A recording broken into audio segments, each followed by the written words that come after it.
masih banyak ini motor-motor dalam. Kepulan asap hitam menjulang tinggi ke langit keluar dari gedung kantor pajak Pratama di Kelurahan Kayu Ara, Kecamatan Lubuk Linggau Barat 1, Kota Lubuk Linggau pada Minggu pagi. Petugas pemadam kebakaran berjibaku memadamkan api dan baru bisa dijinakkan sekitar 2 jam. Belum diketahui cara pasti penyebab kebakaran. Petugas masih melakukan penyelidikan diduga karena konsleting arus listrik. Meski api tidak menghanguskan seluruh bangunan gedung, namun sejumlah berkas penting turut terbakar.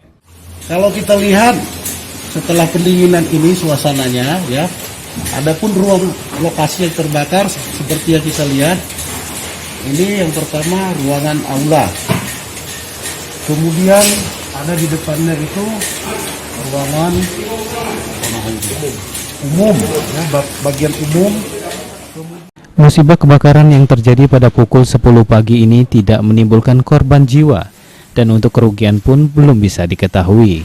Tri Hajriah, PAL TV.